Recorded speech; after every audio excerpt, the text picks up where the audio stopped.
नमस्कार दोस्तों, आज की इस वीडियो लेक्चर में हम वेटलैंड्स के ऊपर बात करने वाले हैं। देखेंगे कि हमें वेटलैंड्स चैप्टर के अंदर कौन कौन सी इंपॉर्टेंट पॉइंट्स को ध्यान में रखना है और कौन कौन सी चीज़ों को अवॉइड करना है। तो चलिए दोस्तों शुरुआत करते हैं। तो दोस्तों आज से आपसे रिक्वेस्ट है कि इससे पहले हमने नेशनल पार्क और क्या है बायोस्फीयर रिजर्व के लेक्चर अपलोड कर दिए हैं। दोस्तों ये हमारी जो सीरीज़ है एक फास्ट रिवीजन सीरीज है, जिसके अंदर क्या है दोस्तों हम सारे इंपॉर्टेंट आस्पेक्ट को कवर करेंगे बहुत ही तीव्रता से, और साथ ही सारे के सारे नेशनल पार्क और उनकी लोकेशन को भी देख रहे हैं, राइट। सो दोस्तों यदि आपने पुराने वीडियो नहीं देखे हैं तो आपसे रिक्वेस्ट है कि प्लीज़ पुराने वीडियो भी देखिए, जो कि आपको प्लेलिस्ट में मिल जाएंगे। तो चलिए दोस्तों शुरुआत करते हैं हमारे वेटलैंड्स और रामसर कन्वेंशन के बारे में, ठीक है। तो दोस्तों आज हम रामसर साइट्स और वेटलैंड्स देखने वाले हैं। तो दोस्तों इस वेटलैंड्स क्या होते हैं, इसके अंदर बताया जा रहा है कि जो वेटलैंड्स क्या होते हैं एक प्रकार के मध्यवर्ती क्षेत्र हमें देखने को मिलेंगे। वेटलैंड्स क्या है, मध्यवर्ती क्षेत्र। किस किस के बीच की बात करेंगे तो स्थलीय पर्यावरण और जो जलीय पर्यावरण है या गहरा जल है उसके बीच में जो ट्रांजिशन जोन है दोस्तों उसको क्या है हम वेटलैंड्स कहेंगे। सो दोस्तों वेटलैंड्स क्या होते हैं, ऐसे क्षेत्र होते हैं जहाँ पर क्या है हमें स्थल और जल दोनों ही प्रकार की एस्पेक्ट या फीचर देखने को मिलेगा, ठीक है। सो दोस्तों क्या है, वेटलैंड्स हमारे प्रकृति में एक संक्रमणशील क्षेत्र देखने को मिलेगा। तो ये याद रखना दोस्तों, वेटलैंड्स के बारे में एक सिंगल वर्ड, ये प्रकृति में हमें ये संक्रमणशील क्षेत्र जो है वो हमें वेटलैंड्स के रूप में देखने को मिलेंगे। क्या होता है तो transitional land between terrestrial and aquatic ecosystem. तो बस ये सिंपल सी डेफिनेशन है दोस्तों कि जो वेटलैंड्स क्या है हमारे टेरेस्ट्रियल और एक्वेटिक इकोसिस्टम के बीच में ट्रांजिशनल लैंड हमें देखने को मिलेगा, जो हमने दोस्तों हिंदी और इंग्लिश दोनों में देख लिया, राइट। अब बात करेंगे, थोड़ी तुलना कर लेते हैं दोस्तों कि वेटलैंड्स और झील में क्या अंतर है। सो दोस्तों यदि एक तरफ हम देखेंगे झील और एक तरफ हम क्या देखेंगे, क्या आर्द्रभूमि मतलब हमारे वेटलैंड्स, तो दोनों में क्या अंतर हमें प्रमुख देखने को मिलेगा। तो चलिए दोस्तों इसकी तुलना करते हैं कि हमारी वेटलैंड्स और झील में क्या अंतर देखने को मिलेगा। नेचर की यदि बात करें दोस्तों कि इनका नेचर कैसा होता है, तो झील की यदि बात करें तो झील दोस्तों क्या है हमें सामान्य रूप से स्थायी देखने को मिलेगी, लेकिन हमारा जो वेटलैंड्स है दोस्तों क्या है स्थायी और अस्थायी दोनों ही प्रकार के देखने को मिल सकते हैं। यदि बात करें उत्पत्ति की, तो झीलों की उत्पत्ति क्या दोस्तों टेक्टोनिक क्रिया के कारण हमें देखने को मिलेगी। लेकिन यदि बात करें हमारे वेटलैंड्स की, तो वेटलैंड्स क्या होते हैं शेलो वाटर बॉडी होती है। तो हमारे वेटलैंड क्या होते हैं दोस्तों एक प्रकार के शेलो वाटर बॉडी हमें देखने को मिलेगी। तो शेलो वाटर बॉडी होती है हमारी वेटलैंड्स, और लेकिन जो झील क्या है, झील हमें टेक्टोनिक प्रक्रियाओं से उत्पत्ति हुई हमें देखने को मिलेगी। नेक्स्ट बात करेंगे दोस्तों बायोडाइवर्सिटी के बारे में कि हमें झीलों में बायोडाइवर्सिटी अधिक देखने को मिलेगी या वेटलैंड में।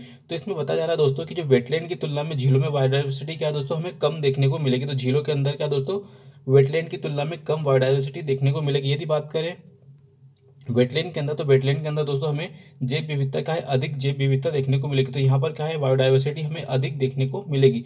नेक्स्ट बात करेंगे आकार के बारे में। ये आकार की याद बात करें तो झीलों का जो आकार बड़ा भी हो सकता है और छोटा भी हो सकता है, लेकिन यदि हम वेटलैंड की बात करें तो वेटलैंड का आकार क्या है सामान्यतः छोटा हमें देखने को मिलेगा, ठीक है। प्रोडक्टिविटी की बात करेंगे, तो प्रोडक्टिविटी में यदि हम बात करें दोस्तों की, तो प्रोडक्टिविटी क्या होती है झीलों की हमें प्रोडक्टिविटी कम देखने को मिलेगी। तो झीलों की प्रोडक्टिविटी क्या दोस्तों कम देखने को मिलेगी। वहीं हम वेटलैंड की बात करेंगे तो वेटलैंड क्या होता है अधिक प्रोडक्टिव इकोसिस्टम हमें देखने को मिलते हैं। तो they are more productive ecosystem. तो वेटलैंड्स क्या दोस्तों अधिक प्रोडक्टिव हमें देखने को मिलेगा। नेक्स्ट बात करेंगे कि जो डोमिनेंट प्रोड्यूसर मतलब हमें उत्पादक के रूप में हमें कौन देखने को मिलेगा। तो दोस्तों झीलों की यदि बात करें तो झीलों के अंदर हमें फाइटोप्लैंक्टन देखने को मिलेंगे, माइक्रो एल्गी देखने को मिलेगी। तो दोस्तों क्या है फाइटोप्लैंक्टन और माइक्रो एल्गी हमें देखने को मिलेगी कहाँ पर झीलों में। यदि बात करें हम वेटलैंड में, तो वेटलैंड में क्या दोस्तों हमें माइक्रो की जगह मैक्रोफाइटो देखने को मिलेंगे। तो मैक्रोफाइट मतलब दोस्तों बड़े बड़े पेड़ झाड़ियाँ, ठीक है, जैसे कि हाइड्रीला जलकुंभी, ये भी दोस्तों हमें कहाँ देखने को मिलेगी वेटलैंड्स के अंदर देखने को मिलेगी। सो आई होप दोस्तों इस तरह का जो तुलनात्मक अध्ययन है हमने क्या है झील और आर्द्रभूमि का कर लिया है। सो दोस्तों इस वीडियो को आप दोबारा देख सकते हैं वापस से रिवीजन करने के लिए, ठीक है। अब बात करेंगे दोस्तों आगे वेटलैंड्स के ऊपर थोड़ी बात करेंगे कि सभी झीलें आर्द्रभूमियां नहीं होती। सो तो यस दोस्तों कि जो सभी झीलें हैं आर्द्रभूमियां नहीं है और सभी के सभी आर्द्रभूमियां झीलें नहीं है। तो दोस्तों ये हमें याद रखना है। तो क्या है दोस्तों all lakes are not wetlands and all wetlands are not lakes. तो ये हमें सही कथन देखने को मिलेगा। यदि बात करें दोस्तों ये बोला जाए कि सम वेटलैंड्स आर लेक, तो yes definitely we can say it and some wetlands and some lakes are wetlands, तो definitely it is also true. तो ये दोस्तों हमें याद रखना है वेटलैंड्स और झील के संबंध में जो रिलेशनशिप है, ठीक है। अब बात करेंगे दोस्तों कि जो वेटलैंड्स की जो परिभाषा है रामसर कन्वेंशन में क्या दी गई है, उसके हिसाब से हम देख लेते हैं। तो एक बार इसको इंग्लिश में पढ़ लेंगे दोस्तों, ठीक है। तो रामसर कन्वेंशन कहता है कि वे एरिया क्या है, वे एरिया जिसके अंदर मार्सेस है, फेन है, पिटलैंड्स हैं और वाटर है, चाहे वह नेचुरल हो, आर्टिफिशियल हो, चाहे परमानेंट हो, चाहे टेम्पररी हो, with water that is static flowing. क्या है दोस्तों, वाटर के साथ होना चाहिए, लेकिन वो स्टैटिक भी हो सकता है और फ्लोइंग भी हो सकता है। फ्रेश वाटर भी हो सकता है, ब्रेकिश वाटर भी हो सकता है, साल्ट वाटर भी हो सकता है, including the area of marine water भी, मतलब समुद्री क्षेत्र भी हो सकता है। In the depth of which tide, जहाँ पर टाइड आते रहते हैं, लेकिन 6 मीटर, बस ये याद रखना दोस्तों, 6 मीटर से अधिक नहीं हमें देखने को मिलेगा। तो दोस्तों इस प्रकार की एरिया की बात करें थे कि इनको हम क्या बोलेंगे, वेटलैंड बोलेंगे। तो एरिया क्या है, मार्सेस हो सकते हैं, फेन हो सकते हैं, फिटलैंड हो सकते हैं, ठीक है। ये नेचुरल भी हो सकते हैं और आर्टिफिशियल भी हो सकते हैं, परमानेंट भी हो सकते हैं, ठीक है। और ये स्टैटिक जल वाले भी, मतलब स्थायी जल वाले भी हो सकते हैं, और फ्लोइंग जल वाले भी एरिया हो सकते हैं। ये खारे पानी वाले एरिया हो सकते हैं, ब्रेकिश वाटर हो सकते हैं, साल्ट वाटर वाले हो सकते हैं। वो जहाँ पर जो टाइड ज्वार भाटा आ सकता है, लो टाइड, वो 6 मीटर की गहराई तक वाला नहीं होना चाहिए। तो दोस्तों ये हमने देख ली रामसर कन्वेंशन की डेफिनेशन। आई होप दोस्तों आपको समझ में आ गई होगी। कुल मिला के ये याद रखना दोस्तों, मार्स, फेन, पिटलैंड और भी सारी दलदली भूमियाँ, ठीक है, चाहे वो स्टैटिक वाटर वाली हो या फ्लोइंग वाटर वाली हो, चाहे वो फ्रेश वाटर हो चाहे साल्ट वाटर हो। अब बात करेंगे दोस्तों यहाँ पर ये किस तरह का एरिया हमें देखने को मिलेगा। यहाँ पर क्या है, जल अनुकूलित जीवन देखने को मिलेगा, मतलब हाइड्रोफाइट्स यहाँ पर हमें देखने को मिलेगा। तो दोस्तों आर्द्र भूमियाँ कैसा क्षेत्र होती है, जहाँ पर जल अनुकूलित जीवन, मतलब ऐसा जीवन, मतलब जहाँ पर फ्लोरा एंड फोना क्या है दोस्तों, वाटर बेस्ड हमें देखने को मिलेगा, जिसको हम बोलते हैं दोस्तों हाइड्रोफाइट। क्या बोलते हैं, हाइड्रोफाइट। यहाँ की जो मिट्टी है वो हाइड्रिक होती है। तो दोस्तों जो भी हमारा वेटलैंड्स है, यहाँ पर जो मिट्टी है, यहाँ की मिट्टी क्या है दोस्तों, हमें हाइड्रिक मिट्टी देखने को मिलेगी, ठीक है। तो ये भी दोस्तों इंपॉर्टेंट रूप से हमें याद रखना, ठीक है। टाइप्स ऑफ वेटलैंड की बात करें दोस्तों कि वेटलैंड्स के कितने प्रकार हमें देखने को मिलेंगे। सो दोस्तों एक बार देख लेते हैं। अब ये टाइप्स क्या है दोस्तों, रामसर कन्वेंशन के के अनुसार हमने देखा है। तो जो टाइप्स क्या है दोस्तों, हम रामसर कन्वेंशन के आधार पर हम देखने वाले हैं, ठीक है। एक बोला जा रहा है मरीन टाइप मतलब दोस्तों समुद्री, इसमें कोस्टल एरिया हो सकता है, लगून हो सकती है। दूसरा है एस्चुरिन मतलब दोस्तों जहाँ पर नदियाँ समुद्र के किनारे जहाँ नदियाँ गिरती है, ठीक है। तो ये डेल्टा वाला क्षेत्र हो सकता है, टाइडल मार्सेस वाला क्षेत्र हो सकता है, मैंग्रोव क्षेत्र हो सकता है, या स्वाम्प हो सकता है। तो एस्चुराइन में क्या है दोस्तों, हमें डेल्टा देखने को मिल सकता है, टाइडल मार्सेस देखने को मिल सकते हैं। टाइडल मार्सेस मतलब जहाँ पर ज्वार भाटा आता रहता है, ठीक है। मैंग्रोव, सुंदरबन मैंग्रोव जैसे एग्जाम्पल, और स्वाम्प हमें देखने को मिलेगा। तो ये दोस्तों हमारा एस्चुरियन टाइप का देखने को मिलेगा। नेक्स्ट है दोस्तों लेकस्ट्राइन, ठीक है। तो लेकस्ट्राइन टाइप का हमें वेटलैंड देखने को मिल सकता है। दोस्तों लेकेस्टाइन क्या होता है, ऐसी आर्द्र भूमियाँ जो झीलों से जुड़ी हुई रहती है। जैसे मान लो दोस्तों कि इतने एरिया में झील है और इतने एरिया से क्या है दोस्तों, हमें आर्द्र भूमि देखने को मिल रही है। तो ये एरिया क्या है, लेकेस्टाइन हमें देखने को मिलेगा। तो इसे हम क्या बोलेंगे, लेकेस्टाइन बोलेंगे, राइट। नेक्स्ट बात करेंगे नदी। तो नदी भी दोस्तों क्या है, एक नदी भी हमारा वेटलैंड का एक एग्जांपल हमें देखने को मिलेगा। नेक्स्ट है पलस्टाइन। तो पलस्टाइन मतलब दोस्तों दलदली क्षेत्र को बोला जा रहा है पलस्टाइन। तो दोस्तों ये हमने देखा कि इतने टाइप के हमें देखने को मिल रहे हैं, और आगे और देखेंगे हम। तो नेक्स्ट है मेन-मेड। तो मेन-मेड भी क्या है दोस्तों, हमारी वेटलैंड हो सकती है। तो मेन-मेड की यदि बात करेंगे तो मेन-मेड में हमें फिश या सिम वाला पॉन्ड देखने को मिल सकता है। फार्म पॉन्ड मतलब खेती वाला तालाब देखने को मिल सकता है। साल्ट पेन्स जैसे कि दोस्तों हमें कच्छ का रण में जो नमक बनाने का एरिया वो भी देखने को मिल सकता है। केनाल्स मतलब दोस्तों नहरें भी देखने को मिल सकती है, और रिजर्वायर भी हमें देखने को मिल सकते हैं। तो मेन-मेड वेटलैंड में दोस्तों हमें फिश या श्रिम्प वाले पॉन्ड मतलब जहाँ पर ऐसा तालाब जहाँ मछली पालन हो रहा है। फार्म पॉन्ड मतलब खेती वाले तालाब। शाल्ट पेन मतलब नमक जहाँ पे बन रहा है, ठीक है। केनाल्स, ठीक है, जिसे हम नहर कहते हैं, ठीक है। केनाल्स, रिजर्वायर, ये भी क्या है दोस्तों हमें टाइप्स में देखने को मिलेंगे वेटलैंड्स में। तो आई होप दोस्तों कि टाइप ऑफ वेटलैंड्स एक बार फिर से हम एक बार रिवाइज कर लेते हैं, ठीक है। एक तो मराइन टाइप में देखने को मिलेगा, एस्चुराइन देखने को मिलेगा, लेकस्ट्राइन देखने को मिलेगा, नदी देखने को मिलेगा, पालोस्ट्राइन भी हमें टाइप में देखने को मिलेगा, और मेन-मेड हमें देखने को मिला। तो ये दोस्तों हमारे क्या है, टाइप ऑफ वेटलैंड्स हमें देखने को मिलेगा, ठीक है। अब दोस्तों स्वैम्प कुछ डेफिनेशन देखने को मिलेगी कि स्वैम्प किसे कहते हैं। स्वैम्प क्या होता है, is a kind of wetlands permanently saturated with water. तो दोस्तों इस तरह के दलदली क्षेत्र होंगे जहाँ पर क्या है, हमेशा परमानेंटली हमें वाटर देखने को मिलेगा, ठीक है। And dominated by trees are to fresh water और सॉल्ट वाटर। सो दोस्तों इसमें बताया जा रहा है कि स्वैम्प ऐसे एरिया हमें देखने को मिलेंगे जहाँ पर क्या है पानी का डोमिनेशन देखने को मिलेगा और ये पानी से सेचुरेटेड देखने को मिलेंगे और यहाँ पर हमें वृक्ष देखने को मिलेंगे। तो ये क्या है दोस्तों हमारा स्वैम्प कहलाएगा, ठीक है। नेक्स्ट बात करेंगे मार्श। मार्शेस मतलब दलदल, ठीक है। तो these wetlands are a form of flat grassy, ठीक है, fringe near the river of mouth और वे और along with the coast line. तो दोस्तों ये मार्सेस क्या होते हैं, ये हमारे तटीय क्षेत्र के अलॉन्ग हो सकते हैं, किसी बे के मतलब खाड़ी के साइड में हो सकते हैं या रिवर के माउथ में हो सकते हैं। तो ये क्या होते हैं, ये एक प्रकार के सतही होते हैं और ग्रेसी, हमें याद रखना जो घास वाला एरिया जो होता है वो हमें देखने को मिलेगा, है ना। तो ग्रासी हमें देखने को मिलेगा। तो ये क्या है, मार्सेस क्या होते हैं, ग्रासी फ्रिंजेस हमें देखने को मिलेगी, मतलब घासी क्षेत्र देखने को मिलेगा, ठीक है। और ये भी क्या है दोस्तों, फ्रेश वाटर मार्शेस हो सकते हैं और साल्ट वाटर मार्शेस हमें देखने को मिलेगा। नेक्स्ट बात करेंगे दोस्तों बोग्स के बारे में कि ये बोग्स क्या होते हैं। तो बोग्स भी दोस्तों क्या एक प्रकार के दलदली भूमि होते हैं। इसमें बोला जाता है कि swamps and marshes are generally in warm temperature and bogs are in cold climate. तो दोस्तों जिस तरह से हमने स्वैम्प और मार्शेस देखा उसी प्रकार से बोग्स देखने को मिलेंगे, लेकिन बोग्स क्या है दोस्तों हमें कोल्ड क्लाइमेट में देखने को मिलेंगे। क्या है दोस्तों, कोल्ड क्लाइमेट वाले क्षेत्रों में देखने को मिलेंगे। मतलब दोस्तों जो है हमारे हायर लेटीट्यूड पे जो हमारी दलदली भूमि देखने को मिलेगी वे हमारे बोग्स कहलाएंगे, राइट। अब देखने को मिलेंगे दोस्तों कि हमारे जो वेटलैंड्स हैं, वेटलैंड्स के प्रमुख कार्य हमें क्या क्या देखने को मिलेंगे। तो व्हाट आर द फंक्शंस या what are the functions of wetlands, ठीक है। तो filter the sedimentation and the nutrients from the surface water. तो जो दोस्तों हमारा जो सतही जल है उससे क्या है सेडिमेंटेंस मतलब जितने भी हमारी जो तलछट है या गाद है उसको फिल्टर करते हैं, साथ ही जो न्यूट्रिएंट्स है उनको भी क्या है बैलेंस करते हैं। तो ये काम हमारा देखने को मिलेगा, ठीक है। तो ये न्यूट्रिएंट्स का भी फिल्टर करते हैं। दूसरा है दोस्तों वेटलैंड्स अर्थ किडनी, क्योंकि दोस्तों क्या है जो हमारे जो वेटलैंड्स है पृथ्वी की किडनी कहलाती है। और किडनी क्या करती है दोस्तों, प्रदूषकों को अलग करके फिल्टर करने का काम करती है। तो दोस्तों ये हमारा प्रदूषण को क्या है फिल्टर करने का काम करता है। इसलिए क्या दोस्तों हमारे जो वेटलैंड्स है क्या है हमारे किडनी कहलाते हैं, तो फिल्टर करने का काम करते हैं। तो मतलब हेवी मेटल्स को भी क्या कर देते हैं दोस्तों, ये फिल्टर करने का काम करते हैं।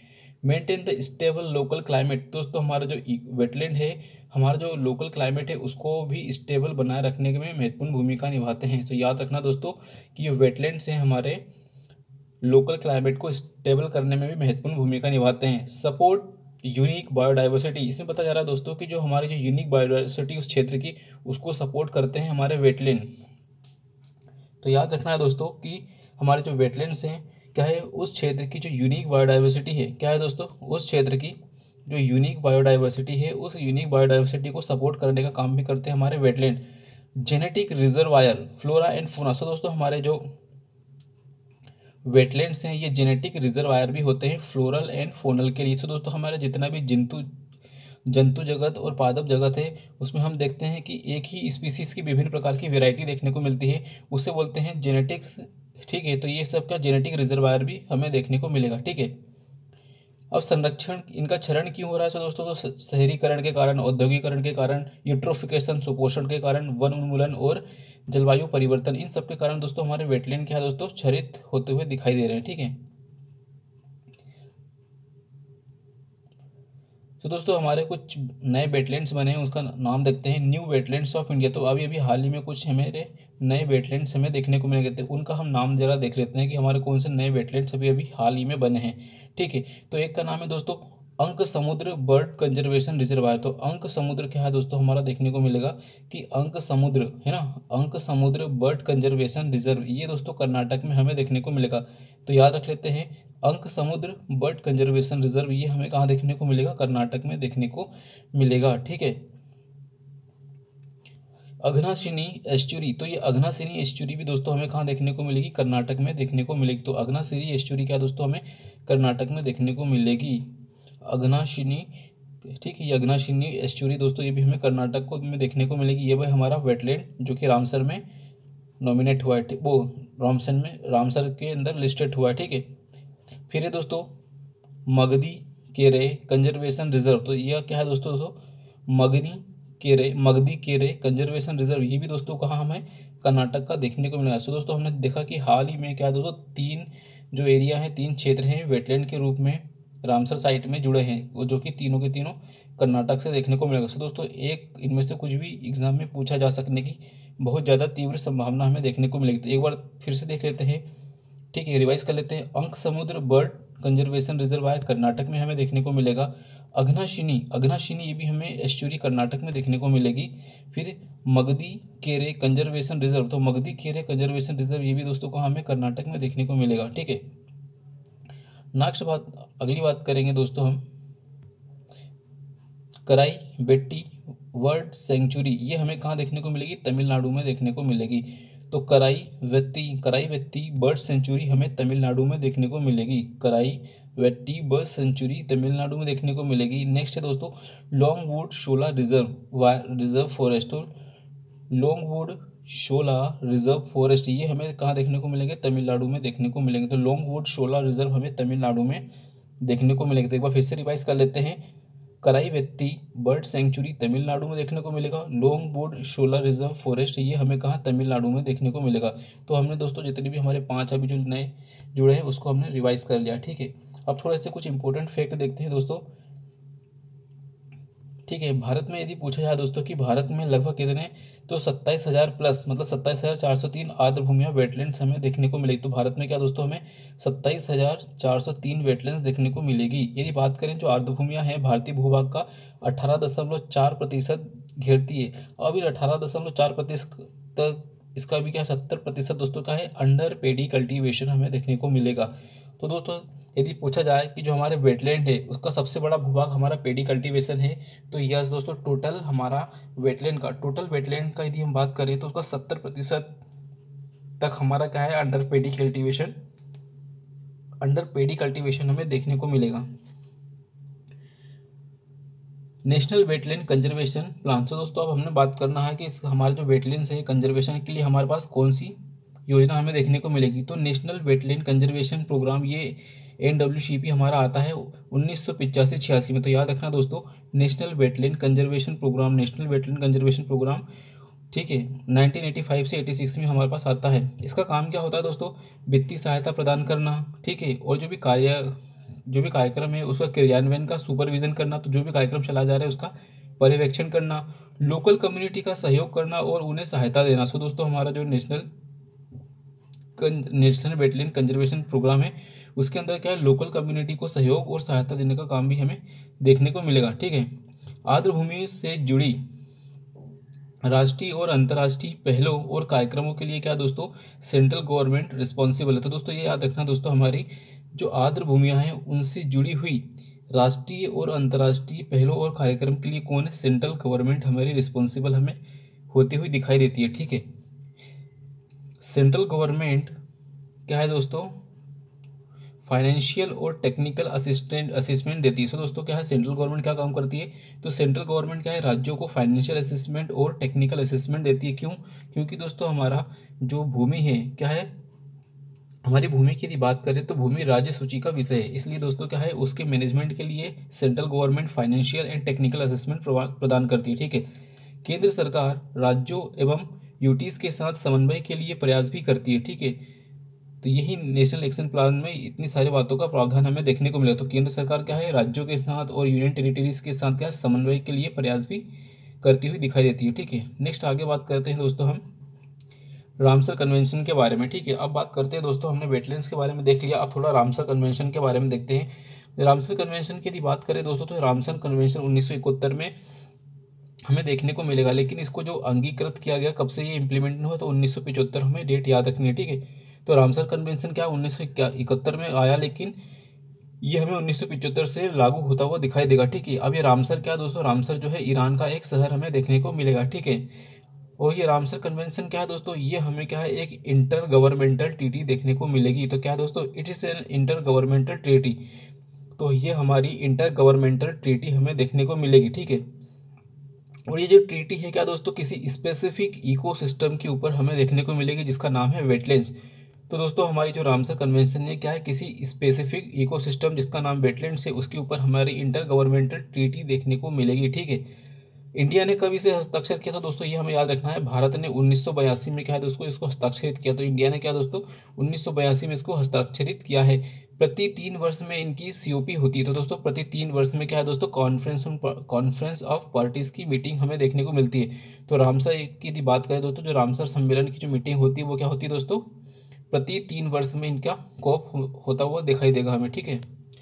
नेशनल वेटलैंड कंजर्वेशन प्लान जो हमारा प्रोग्राम है उसके मानदंडों को क्या है, रामसर मानदंडों के अनुरूप बनाया गया। सो दोस्तों यदि पूछ लिया जाए कि जो हमारे जो राष्ट्रीय लेवल का जो नेशनल वेटलैंड कंजर्वेशन प्रोग्राम है उसको उसके जो मानदंड है वे क्या है, रामसर मानदंडों के अनुरूप हैं। तो यस डेफिनेटली हम सही करेंगे दोस्तों इसको, कि जो हमारे नेशनल वेटलैंड कंजर्वेशन प्लान है हमारा, उसको क्या है दोस्तों, हमने रामसर मानदंडों के अनुरूप डेवलप किया है या डिज़ाइन किया है। तो yes definitely it would be true.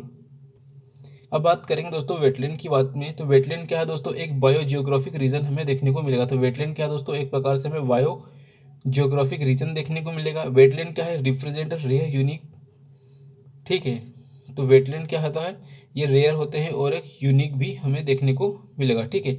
अब बात करेंगे बायो जियोग्राफिक रीजन के बारे में। तो हमारे वेटलैंड क्या है, एक प्रकार के बायो जियोग्राफिक रीजन है। अब इसमें क्या, जो भी बायो जियोग्राफिक रीजन होता है दोस्तों, ये वहाँ पर हमें विशेष प्रकार का तापमान, विशेष प्रकार का वर्षा का वितरण, वहाँ की विशेष प्रकार की जलवायु और वनस्पति और पादप जगत, हमें फ्लोरा एंड फोना देखने को मिलेगा। इसीलिए दोस्तों हम वेटलैंड को भी क्या है दोस्तों, हम बायो जियोग्राफिक रीजन कह रहे हैं। क्या कह रहे हैं दोस्तों, बायो जियोग्राफिक रीजन कह रहे हैं हम वेटलैंड्स को, ठीक है। और वेटलैंड्स हमारे रेयर भी होते हैं और यूनिक भी हमें देखने को मिलेगा। भारत की यदि बात करें तो भारत में कुल 10 बायो जियोग्राफिकल रीजन हमें देखने को मिलेगा। तो दोस्तों यदि बात करें भारत के अंदर टोटल कितने बायो जियोग्राफिक रीजन है, तो भारत के अंदर कुल 10 बायो जियोग्राफिक रीजन है। सो दोस्तों एक बार इनको हम नाम देख लेते हैं। एक तो अंडमान निकोबार, ठीक है। कोस्टल हमारे जितने भी क्षेत्र हैं वे भी हमारे बायो जियोग्राफिक रीजन है। गंगा का मैदान दोस्तों, ये भी हमारा बायो जियोग्राफिक रीजन देखने को मिलेगा। नॉर्थ ईस्ट मतलब उत्तर पूर्वी क्षेत्र हमारा, ये भी बायो जियोग्राफिक रीजन है।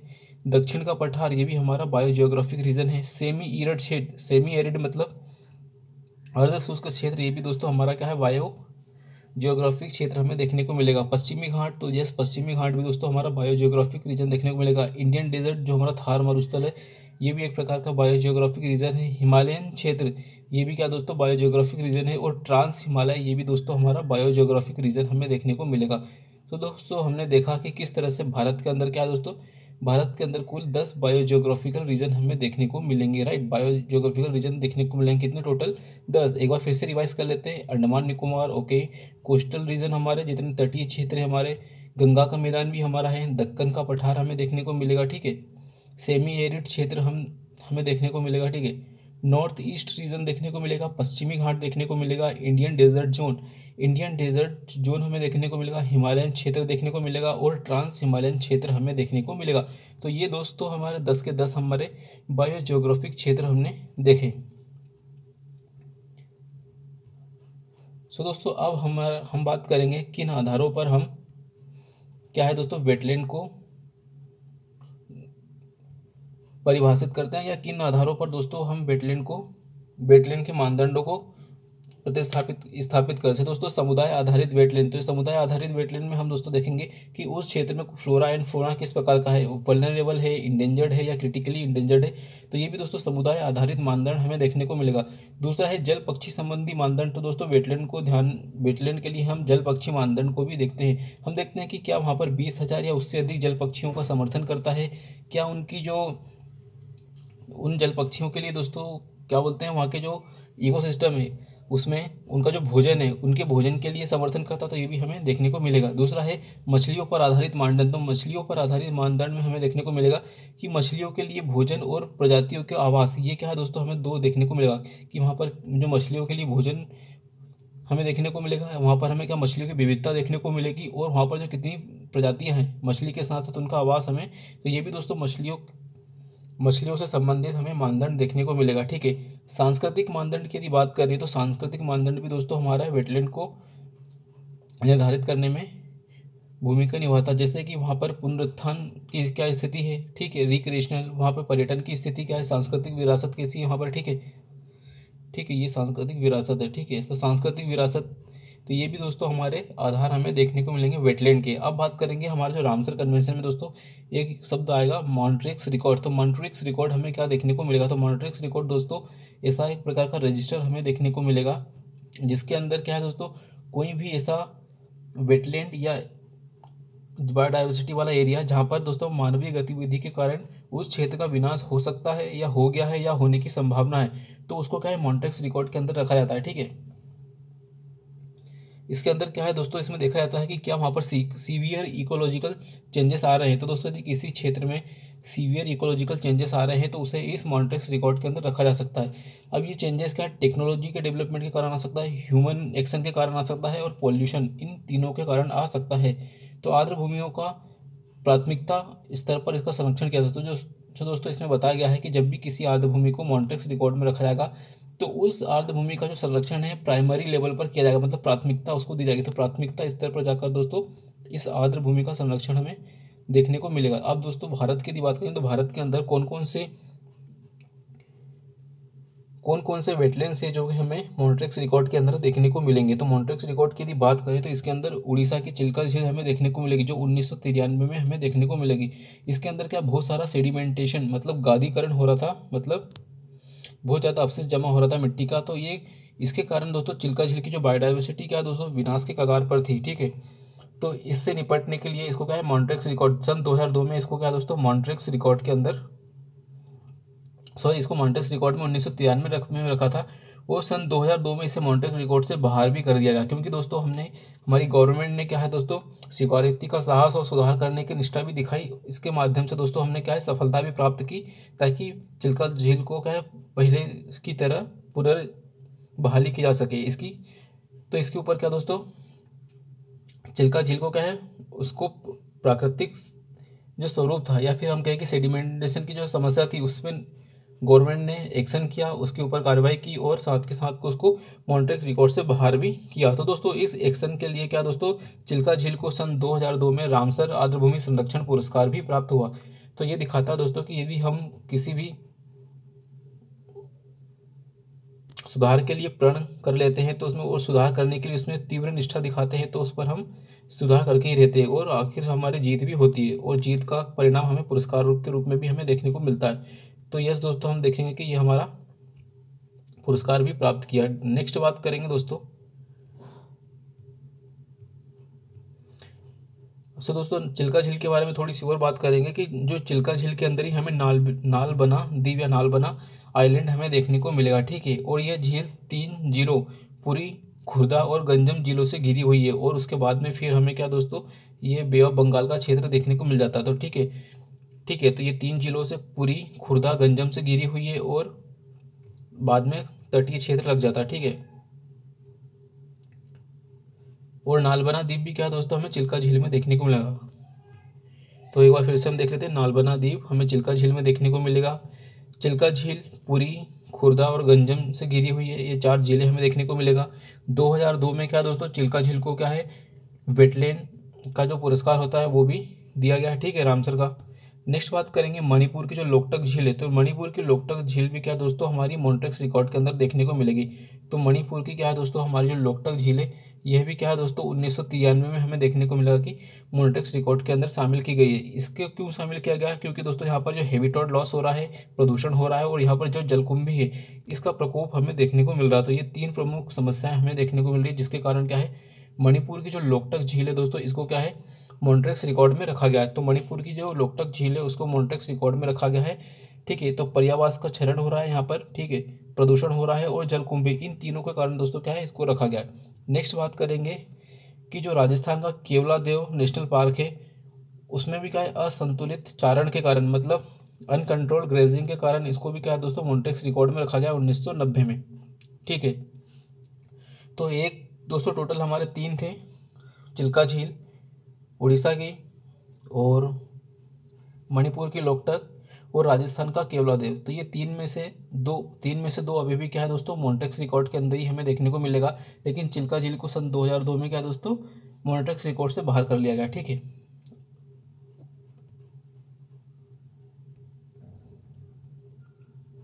अब दोस्तों बात करेंगे कि भारत में अंतर्राष्ट्रीय महत्व की कितनी हमें वेटलैंड देखने को मिलेंगे। तो भारत के अंदर अंतर्राष्ट्रीय महत्व की कुल 80 भूमियाँ देखने को मिलेगी, है ना। अर्ध भूमि वैसे तो हमारे पास क्या दोस्तों बहुत ज़्यादा है, लेकिन यदि हम बात करें जो अंतर्राष्ट्रीय महत्व की, जो कि रामसर के अंदर लिस्टेड है, वे हमें टोटल 80 देखने को मिलेगी, ठीक है। तो भारत के पास टोटल कितनी है, 80 देखने को मिलेगी। पर्यावरण मंत्रालय दोस्तों, एशिया में पर्यावरण मंत्रालय के अनुसार क्या दोस्तों, एशिया में भारत के पास सर्वाधिक आर्द्र भूमियां हैं। तो पर्यावरण मंत्रालय बोलता है दोस्तों कि जो एशिया के अंदर भारत के पास सर्वाधिक आर्द्र भूमियां हमें देखने को मिलेगी। 2 फरवरी की यदि बात करें तो 2 फरवरी 1971 को क्या दोस्तों, हम सभी को पता है कि रामसर पर हस्ताक्षर हुए थे। तो ठीक, तो रामसर पर हस्ताक्षर कब हुए, 2 फरवरी 1991 में। इसलिए दोस्तों क्या है, 2 फरवरी के दिन ही क्या है दोस्तों, विश्व आर्द्र भूमि दिवस मनाया था। तो विश्व आर्द्र भूमि दिवस क्या दोस्तों, 2 फरवरी को मनाया जाता है। ये हमें विशेष रूप से याद रखना है। तो 2 फरवरी को क्या है दोस्तों, विश्व आर्द्र भूमि दिवस हमें देखने को मिलेगा। सर्वाधिक रामसर की यदि बात करें तो सर्वाधिक रामसर स्थल दोस्तों हमें यूनाइटेड किंगडम, ठीक है, हमें यूनाइटेड किंगडम में देखने को मिलेंगे। यहाँ पर क्या दोस्तों 175 प्लस हमें देखने को मिल सकती है, ठीक है। और यहाँ पर बात करेंगे मैक्सिको की सेकंड नंबर पर, तो मैक्सिको के अंदर दोस्तों हमें कितनी 142 प्लस हमें देखने को मिल सकती है, ठीक है। तो यदि पूछा जाए कि सर्वाधिक रामसर स्थल, हमें यूनाइटेड किंगडम और मैक्सिको 2 जगह हमको याद रखना है, ठीक है। भारत की यदि बात करें तो भारत के अंदर 80 रामसर स्थल हमें देखने को मिलेगा। इसमें बोला जाए कि जो लार्जेस्ट एरिया अंडर रामसर स्थल, तो ये हमें बोलीविया में देखने को मिलेगा। तो एरिया वाइज, तो नंबर वाइज की यदि बात करेंगे तो नंबर वाइज क्या है दोस्तों, नंबर वाइज तो हमें सबसे अधिक यूनाइटेड किंगडम और मैक्सिमम देखने को मिलेगा। लेकिन एरिया वाइज मतलब स्क्वायर किलोमीटर की यदि बात करें तो उस एरिया वाइज हमें सबसे जो लार्जेस्ट एरिया है अंडर रामसर में, ये हमें बोलीविया में देखने को मिलेगा, ठीक है।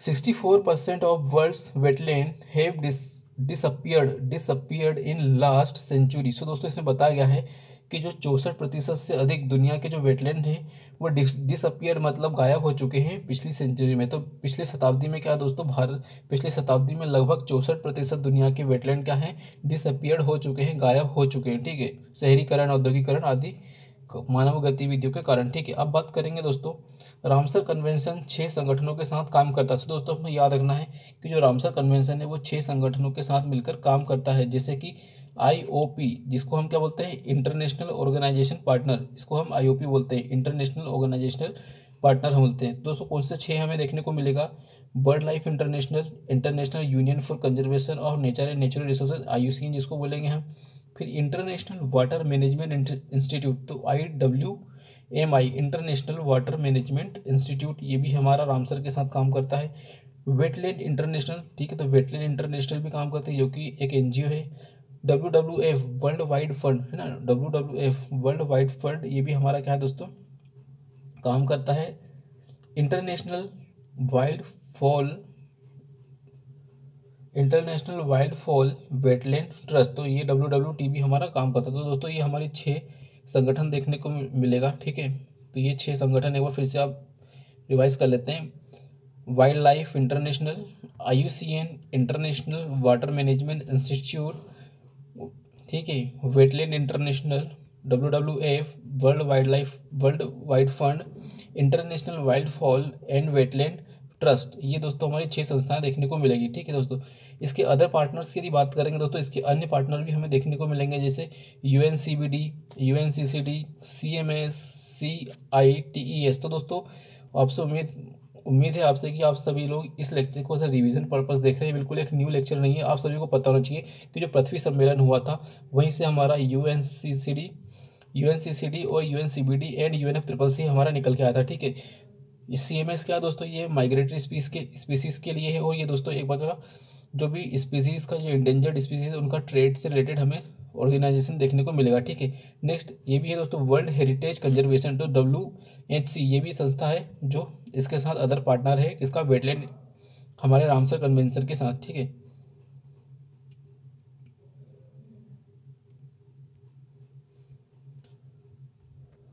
तो दोस्तों फरवरी 2024 तक के अंदर भारत के पास टोटल कितने 80 हमें रामसर स्थल देखने को मिलेंगे। तो भारत के पास टोटल 80 रामसर स्थल है। सबसे अधिक की बात किया जाए तो सबसे अधिक तमिलनाडु के पास हमें देखने को मिलेगा। तो सबसे अधिक दोस्तों रामसर स्थल यदि बात करें तो सबसे अधिक हमें तमिलनाडु के पास देखने को मिलेंगे। फिर उसके बाद यदि बात करें तो उत्तर प्रदेश, ठीक है। उसके बाद फिर हमारा उत्तर प्रदेश देखने को मिलेगा, उसके बाद फिर उड़ीसा के पास 6 देखने को मिलेंगे और पंजाब के पास भी 6 देखने को मिलेंगे। तो ये हमें याद होना चाहिए कि उत्तर प्रदेश के पास 10 है, उड़ीसा के पास 6 है, पंजाब के पास भी 6 है और सबसे अधिक तमिलनाडु के पास 16 हमें रामसर स्थल देखने को मिलेगा।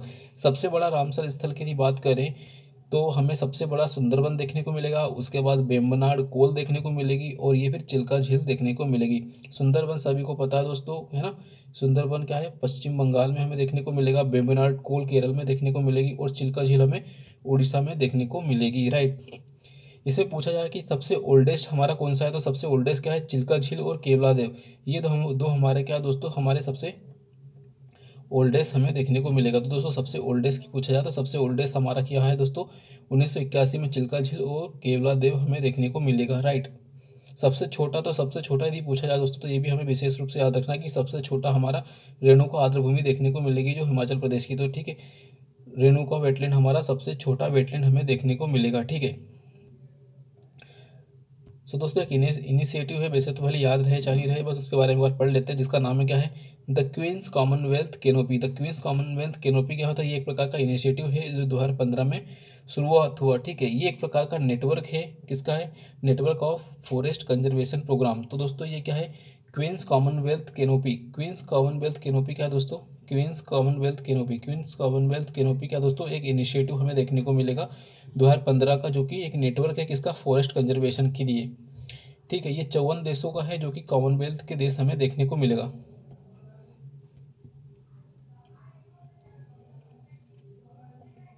सो दोस्तों अब हम पूरे 80 के 80 रामसर जो हमारे साइट है, जो रामसर वेटलैंड है, उनका एक बार रिवाइज करने वाले हैं कि कौन सा रामसर स्थल या कौन सा वेटलैंड हमें कहाँ देखने को मिलेगा। सो एक बार इसको कंप्लीट करने के बाद हमारा लेक्चर भी दोस्तों क्या कंप्लीट हो जाएगा और हमारा वेटलैंड के ऊपर हमारी बहुत शानदार स्ट्रॉन्ग पकड़ बन जाएगी। फिर किसी भी प्रकार का क्वेश्चन आए एग्जाम में हम उसे बेहतर तरीके से टैकल कर सकते हैं, राइट।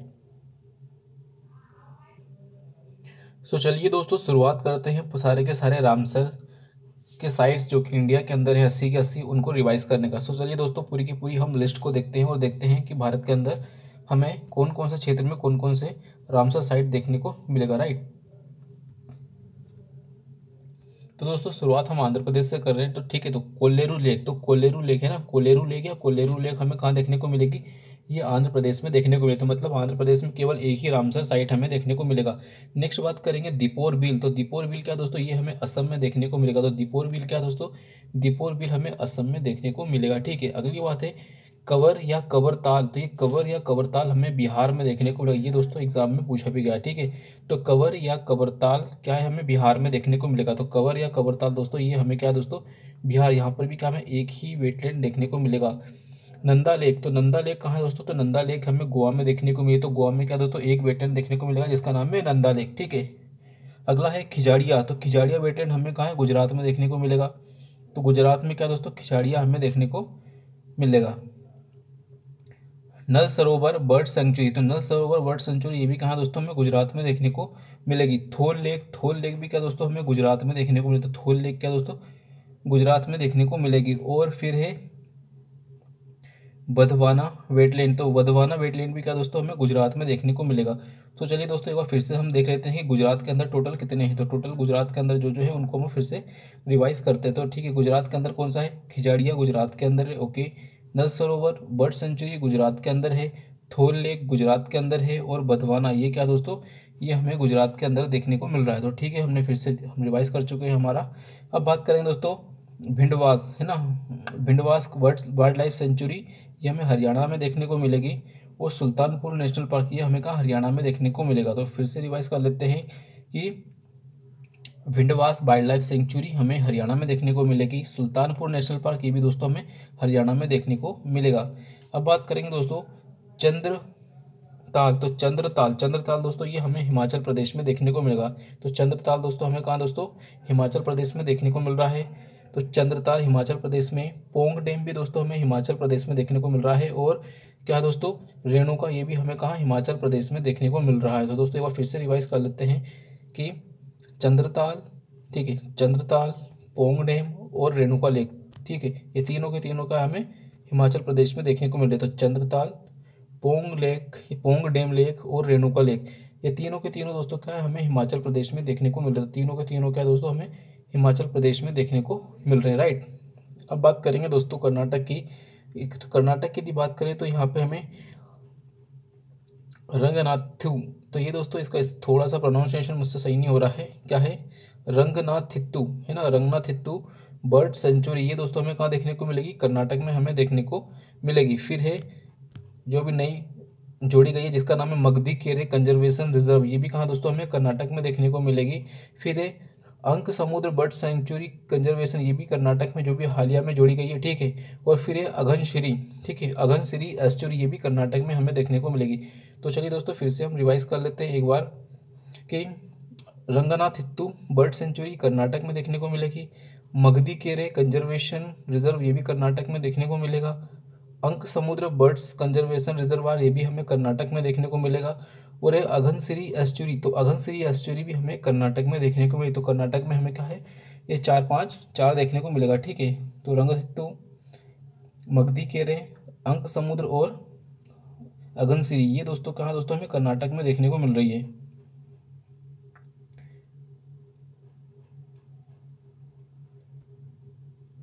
अब बात करेंगे दोस्तों केरल की, कि केरल के अंदर कौन कौन सी हमें देखने को मिलेगी। तो अष्टमुड़ी, थोड़ा अष्टमुड़ी वेटलैंड दोस्तों ये हमें केरल में देखने को मिलेगी। अष्टमुड़ी वेटलैंड कहाँ दोस्तों हमें केरल में देखने को मिलेगी। फिर है सस्थम कोट्टा झील, जो हमें केरल में देखने को मिलेगी। बेम्बनाड कोल लेक, ये भी हमें कहाँ देखने को मिलेगी, केरल में देखने को मिलेगी। तो ये तीन हमें देखने को मिलेगी। तो एक बार फिर से रिवाइज कर लेते हैं दोस्तों हम, कि अष्टमुड़ी वेटलैंड ये हमें केरल में देखने को मिल रहा है, सस्टम कोट्टा ये भी हमें केरल में देखने को मिल रहा है, और बेबनाड कोल वेटलैंड ये भी हमें केरल में देखने को मिल रही है, ठीक है। अब नेक्स्ट बात करेंगे मध्य प्रदेश की। तो मध्य प्रदेश में हम देखेंगे कि मध्य प्रदेश के अंदर हमें कौन कौन से वेटलैंड देखने को मिलेंगे, राइट। तो भोज वेटलैंड ये भोपाल मध्य प्रदेश में हमें देखने को मिलेगा, ठीक है। साख्य सागर या सख्य सागर ये भी हमें मध्य प्रदेश में देखने को मिलेगा।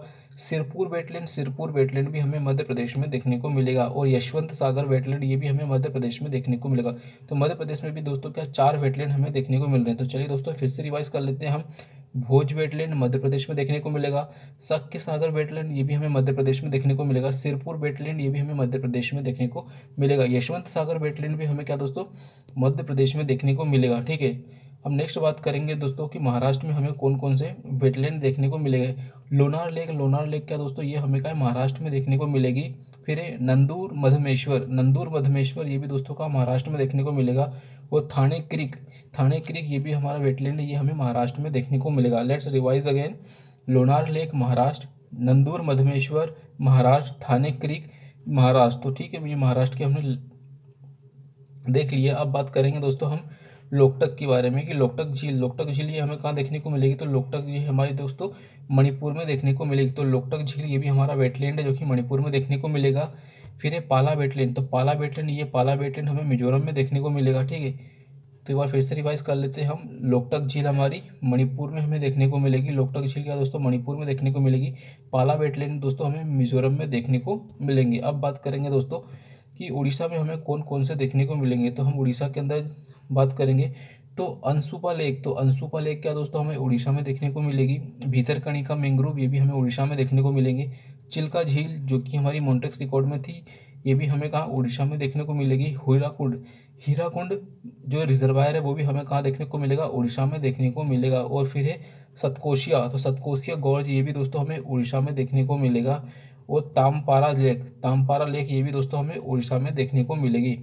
तो चलिए दोस्तों हम फिर से रिवाइज कर लेते हैं उड़ीसा के अंदर कौन कौन से देखने को मिलेगा। उड़ीसा के अंदर हमें अंशुपा लेक देखने को मिलेगी, उड़ीसा में हमें भीतरकनिका मैंग्रोव देखने को मिलेंगे, उड़ीसा में हमें चिल्का झील देखने को मिलेगी, उड़ीसा में हमें हीराकुंड रिजर्वायर देखने को मिलेगा, उड़ीसा में हमें सतकोशिया गॉर्ज देखने को मिलेगा, और उड़ीसा में ही हमें तामपारा झील देखने को मिलेगी। तो ये दोस्तों सबके सब हमें उड़ीसा में देखने को मिलेंगे। तो ये सब के सब क्या दोस्तों हमें उड़ीसा के अंदर देखने को मिल रहे हैं, राइट।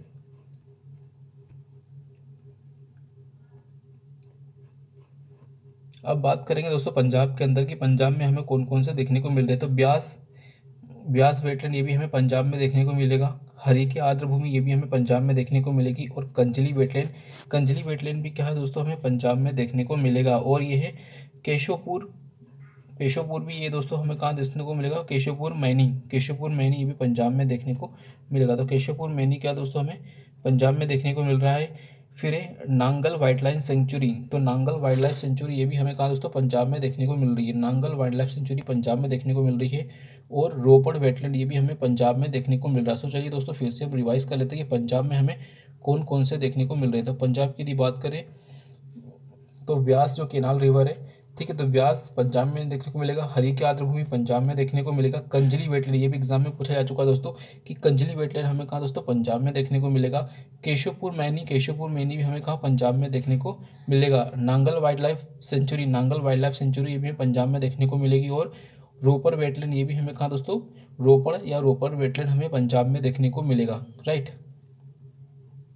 अब बात करेंगे दोस्तों राजस्थान की, कि राजस्थान के अंदर हमें कौन कौन से वेटलैंड या वाइल्ड लाइफ सेंचुरी देखने को मिलेगी। तो केवलादेव नेशनल पार्क दोस्तों ये राजस्थान में हमें देखने को मिलेगा, जो कि एक वेटलैंड है। तो केवलादेव क्या है दोस्तों, केवलादेव भी क्या है, एक वेटलैंड हमें देखने को मिलेगा, जो कि रामसर स्थल है। राइट। सांभर लेक क्या है, एक राजस्थान में वेटलैंड हमें देखने को मिलेगा। तो सांभर लेक क्या है दोस्तों, एक रामसर साइट हमें देखने को मिलेगी। ठीक, तो फिर से एक बार रिवाइज कर लेते हैं हम। Keoladeo national park Rajasthan, sambar lake Rajasthan. ठीक है। नेक्स्ट बात करेंगे दोस्तों चित्रंगुड़ी बर्ड सेंचुरी, ये हमें तमिलनाडु में देखने को मिलेगी। दोस्तों हम सभी को पता है कि तमिलनाडु में 16 हमें देखने को मिलेंगे रामसर स्थल। ठीक है। तो अब सारे के सारे हम देखने वाले हैं दोस्तों, जैसे चित्रांगुड़ी बर्ड सेंचुरी तमिलनाडु में। Gulf of Mannar marine biosphere reserve ये भी दोस्तों कहाँ देखने को मिलेगा, हमें तमिलनाडु में देखने को मिलेगा। ठीक है। काजीरंगकुलम बर्ड सेंचुरी क्या है दोस्तों, कांजीरंगकुलम बर्ड सेंचुरी। तो प्रोनाउंसिएशन देख लेना दोस्तों, कांजीरंगकुलम बर्ड सेंचुरी तमिलनाडु में हमें देखने को मिलेगी। कारीकिली बर्ड सेंचुरी, तो कारीकिली बर्ड सेंचुरी ये भी दोस्तों हमें कहाँ देखने को मिलेगी, कारीकिली बर्ड सेंचुरी भी हमें तमिलनाडु में देखने को मिलेगी। कुंथम कुलम दोस्तों ये भी हमें कुंथम कुलम बर्ड सेंचुरी ये भी हमें तमिलनाडु में देखने को मिलेगी। फिर है पल्ली करनाई मार्स रिजर्वायर फॉरेस्ट, ये दोस्तों हमें कहाँ देखने को मिलेंगे, तमिलनाडु में देखने को मिलेंगे। पल्ली कारनाई मार्स रिजर्व फॉरेस्ट ये हमें तमिलनाडु में देखने को मिल रहे हैं। पॉइंट केलीमायर वाइल्ड लाइफ सेंचुरी ये भी हमें कहाँ देखने को मिल रही है, तमिलनाडु में देखने को मिल रही है। पॉइंट केलीमायर वाइल्ड लाइफ सेंचुरी ये हमें तमिलनाडु में देखने को मिल रही है। सुचिंद्रम थरूर वेटलैंड कॉम्प्लेक्स, ठीक है, ये सुचिंद्रम थरूर वेटलैंड कॉम्प्लेक्स हमें कहाँ देखने को मिल रहे हैं, ये हमें तमिलनाडु में देखने को मिल रहे हैं। ठीक है, एक बार फिर से हम कर लेते हैं। सुचिंद्रम थरूर वेटलैंड कॉम्प्लेक्स ये हमें तमिलनाडु में देखने को मिल रहे हैं। ठीक है।